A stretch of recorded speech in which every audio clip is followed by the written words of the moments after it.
Hi everyone, Brian here wishing a great Friday and a wonderful weekend ahead. Tomorrow is the traditional feast of St. Mary Magdalene, and we're going to remember her this Sunday morning.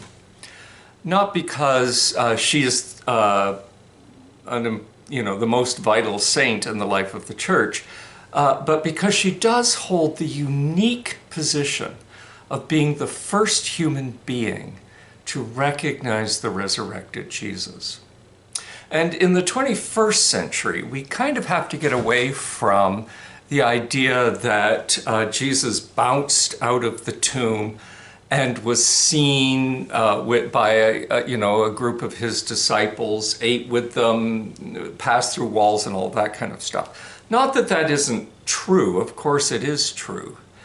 But it's not the emphasis that's going to help people with their spiritual journeys in the 21st century. What we need in the 21st century is an authentic understanding of what happens inside human beings as they interact with the world that supports us, with the human family that we're part of, and with the divine rhythm that runs through all of creation.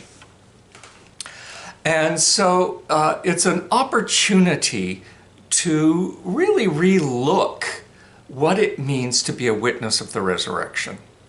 And it doesn't mean just seeing Jesus, as Mary Magdalene did. It doesn't mean just sort of recognizing him when he says her name to her. It doesn't just mean, that he is now out of the tomb and walking around again. It means a massive conversion of an interior experience on the part of his disciples. And again, Mary Magdalene is that first disciple. And one of the ways we can conceive this is we know that she loved Jesus very much, and perhaps even loved him romantically and even sexually perhaps, and longed for him in a whole variety of ways. But she was also very present to his teaching, walking with him, sharing both the joys and the anxieties, the challenges of being a disciple of a wandering rabbi in the first century, proclaiming a new kingdom, carrying on John the Baptist's ministry of saying God is present to the Jewish people now, God is promising to do something wonderful and amazing, and God is acting in your life. And the point of the resurrection for Mary Magdalene and for the other disciples, and then ultimately for us, is that there is a balance between that trudging along with Jesus through the dusty roads of Galilee and Judea into those paved streets of Jerusalem at the end of Jesus' ministry,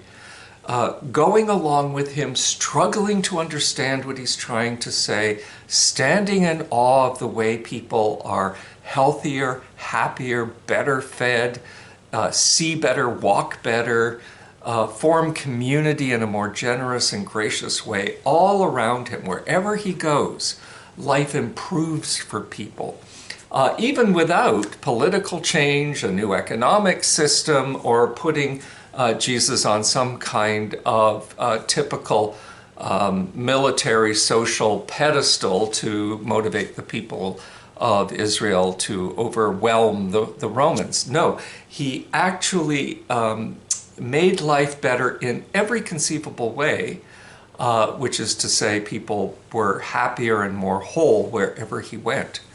And yet, the disciples just couldn't make the final step to be with Jesus in the fullness of his role, the comprehension of who he was in his life as a ministering reality, until they experienced the resurrection.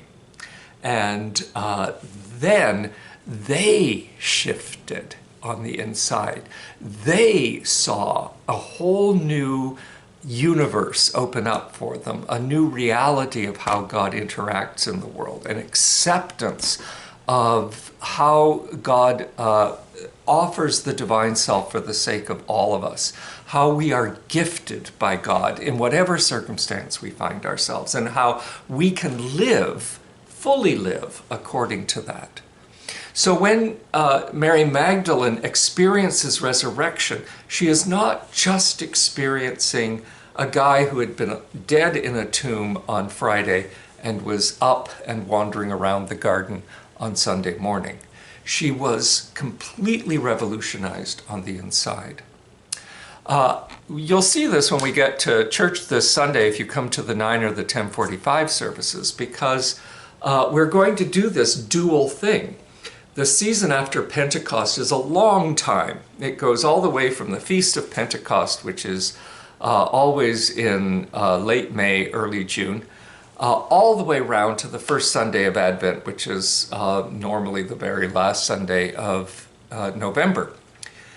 So it feels like that long trudging walk this season of Pentecost that Mary Magdalene and the other disciples trudged along with Jesus, trying to understand him, trying to put words and deeds around the actions and impact he had wherever he went, and not quite being able to do it. That's where we are a lot of the time. But then we're blessed with this understanding that God is piercing through, that Mary Magdalene's experience of resurrection was authentic and real and completely life-changing for her, as it was for Peter and John and the other disciples, as it was for Paul on the road outside of Damascus, as it was for saints and Christians throughout culture and society ever since that day.